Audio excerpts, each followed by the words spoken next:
Hey guys, Christy with Little Roots Ranch. I can't get my camera to the right angle. Hello. I need to remember not hit the table because it'll move the camera. Anyways, so this past week I've been working on quite a few things, and I would really like to show you those things. Some stuff I've already done. I don't have a video of that because I actually have a partnership with a transitional high school in my community. And so I work with special need kids in developing like job skills, in particular, obviously with me, agriculture. And so yesterday we did a bunch of planted, like 368 garlic cloves for spring planted garlic, and planted some peas. And I didn't capture video because obviously I don't show anybody else on YouTube except for myself, but I can still show you those things. Right now I'm just working on, if you saw my last video, you know I rotate. I start the alliums inside first, and then those go out to the greenhouse because it's always warm in there during the day and, you know, cool at night, but that's okay. And then now doing soil blocks for my brassicas that I'm gonna get started, which is really exciting. Sometimes I start stuff where I'll just fill like the tray with soil or whatever and plant them into there. Sometimes I use old trays that I have. I really try and get away from plastic or using a lot of plastic, but I do have a lot of old stuff, and so I do still use that, and always trying to look for ways to be better. And that's one thing I like about soil blocking. I've got a video on that, but this is my soil blocker. And back here is my soil block mix that I've mixed up. And so it's kind of fluffy, but it'll hold together. And you can see a little bit of water ooze out if I squeeze it. Maybe not. Now my hand's all dirty. But anyways, so I just made up a batch, and it takes a little bit to make sure you get the right consistency with the water and all the ingredients. And then I'm gonna make soil blocks. So I'll show you that, and then get the brassicas started, and I'll show you where we did the garlic and the peas and all that stuff. So here I've got my soil block right now. I haven't pre-tested this, and I don't know if like maybe I should have, but I guess it's good to show you. Usually I think I would like to like make sure it's gonna make a great soil block, but I guess I'll just experiment on camera. What could go wrong, right? No, I think it's a pretty solid mix. So the soil blocker is pretty easy. This is a metal piece here, and then obviously the bottom moves like so. So I take that and I dig it in there, put it against the side, and you see here it comes out where it's flat like that. Sometimes I'll push it down a little bit, but then all I do is I take my tray and I put it in here. Here's the moment of truth. See if I made it right. There we go. And so this is a soil block. And so as you can tell, it stays firm on itself. It gets better if you wait like, you can't get low enough. It stays better if you wait like a day or so, like before you're like picking it up and handling it. But yeah, it's basically, I mix it with this hoe. I don't know if you can see it, but it's basically what, compost, peat moss. I am exploring potentially replacing the peat moss, but I do still have a ton of peat moss, so I have that in there, as well as perlite, and then some agricultural lime, some blood meal, some green sand, and some rock phosphate. And then also I added azomite. I'm obsessed with azomite. But yeah, so that's what's in here basically. And this is, it's not like my special mix or anything like that. It is Elliot Coleman's mix. I did add the azomite, so I guess that makes it my special mix. But it's literally his exact recipe with 1 cup of azomite added. But anyways, so with making the soil blocks, that's basically all I do, and I just fill up the tray. So I'll do a quick video of that. Once you get the hang of doing soil blocks, they're actually really easy to make. It just takes a little practice. All right, and voila, it didn't take me very long, but here you can see are all the soil blocks. You'll notice there's a little hole in each block, and that's where I'll put the seed in. And you see over here, just put the seed in and pinch it, and that's caused by the little holes inside of here. And so this is one of many trays that I'll be doing today. Again, soil blocks are my absolute preferred method for starting seeds. The reason for that really is just, I can't remember if I mentioned it or not, but the air pruning. And if you don't know what air pruning is basically when the roots grow out of the soil block and they reach the air, they're like, whoa, this isn't somewhere I'm gonna grow. I'm gonna sit here and wait until I can get viable like soil or whatever to go into. And so that's excellent, as opposed to like with like trays or not trays, like little containers or something, and you see those roots that spiral at the bottom. And so it also affects with the transplant shock. But the reason for that is that the roots here will come out. I think there's that compost on my face. The roots will come out and just kind of like just be sitting there like waiting. And so when I transplant these out into my garden beds, then the roots are like, oh, okay, hey, this looks perfect. And they go right out into the soil, which is excellent, reduces transplant shock. But when the roots get into that death spiral, when you put them out, it takes like about like, I don't know, 4 days or a week or something for them to stop spiraling and realizing like, oh, I don't have to keep going in circles, I can go out. And so it's not like the worst thing in the world to do the other method, but it does make a difference with using the soil blocks. I feel like they're also like really dense. I don't remember the exact math, but it's like, even though it's a 2-inch soil block, it holds more soil and nutrients and all that other stuff than like if you had it like 3-inch pots or something like that. So, and I like it because it's a greener method. I do have the tray. What I eventually want to upgrade to is a larger plastic tray, a flat one, kind of like when you go to like a fast food restaurant, one of those that I can use forever. And so that's what I'd like to do. And then of course the soil blocker is metal and it lasts forever and you just make your own stuff.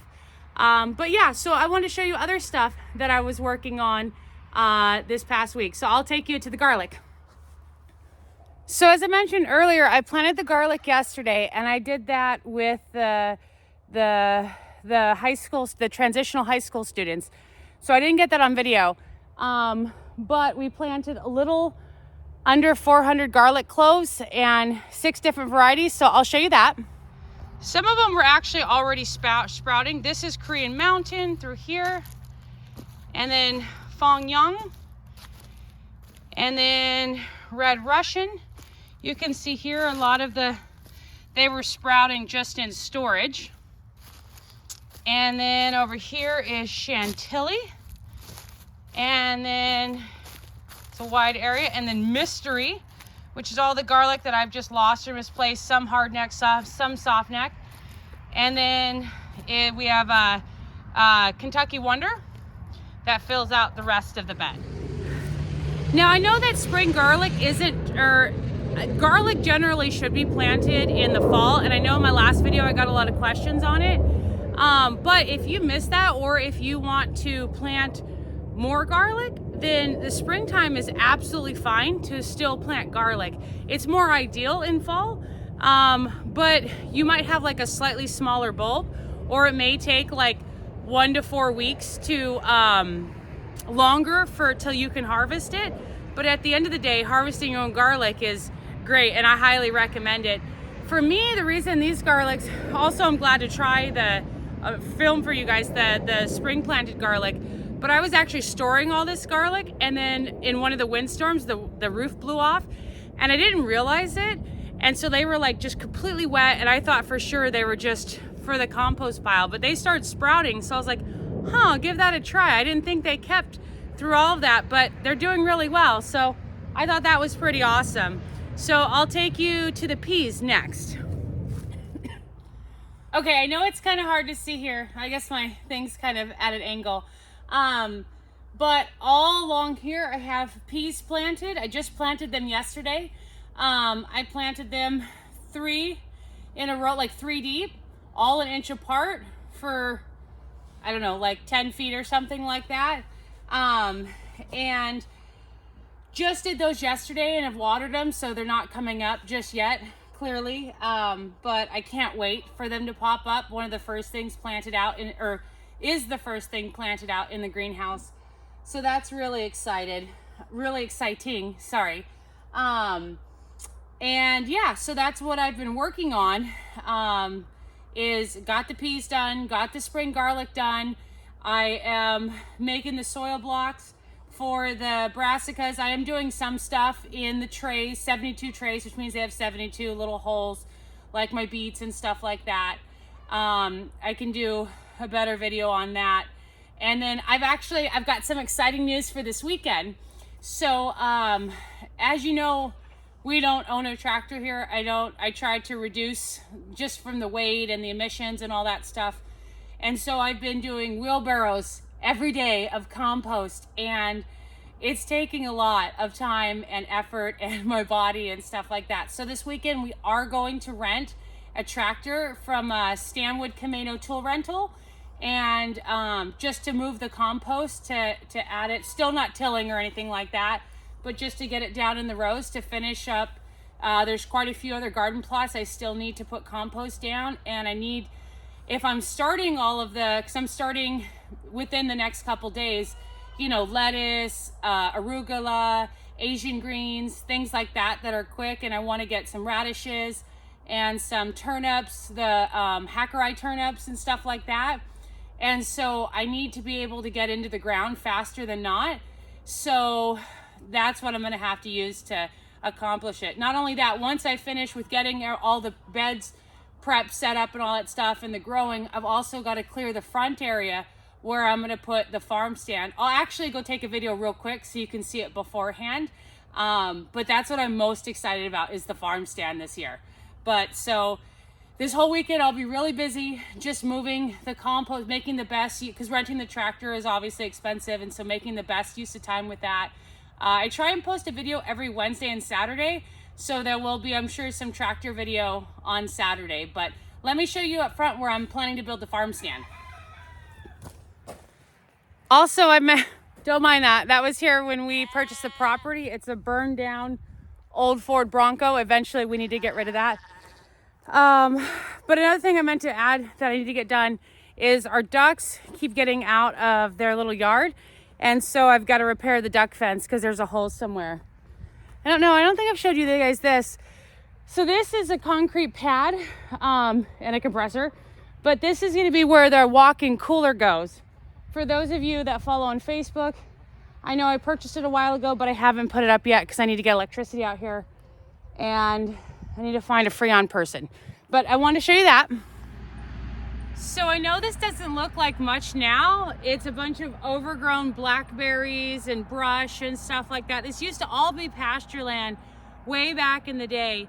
But then it was abandoned land for so long. And so it's just, everything has been just a big thick clump of like Scotch broom, blackberries, all kinds of invasive stuff. But what I'm gonna do is, this is in the front of our area, and my street is actually a really busy street, which is the perfect place and the reason that we purchased the farm here. And so I'm gonna get a farm stand and clear this front area and set up like some parking and stuff like that, and put a farm stand back there. Let's see here. As you can see, I had compost delivered here before, but as you can see, it's just a mess. Lots of blackberries and stuff like that. So it's not going to be easy, but one day you can see a beautiful farm stand, flowers lining the street, all kinds of stuff. So that's gonna be my baby for this year. So hopefully stay tuned for that. Also, update on some of the fall planted garlic. You can see just peeking out there. It's all coming up. You can see a deer ran through there, or something, I guess. Could have been a rat. I think it might have been a rabbit. I'm not sure. Some fungus, mushrooms. That's exciting. And then another bed here, just to give you the comparison between fall planted and spring planted garlic. So yeah, that's been, excuse me. So that's been what I've been working on and what I plan to work on and kind of what's in the works for the farm. And I don't know what you guys are working on. You can write down below like things, if you've started any seeds or planted anything outdoors or whatnot, or any big projects you have going on. That's always exciting. Or if any questions, go ahead and put them down below and I'll do my best to answer those. And but yeah, happy gardening, and looking forward next time I see you guys. I should have all my brassicas and stuff planted, and then I'll show you them on the seed rack inside. But yeah, happy gardening. Bye guys. Oh, and happy late Valentine's Day.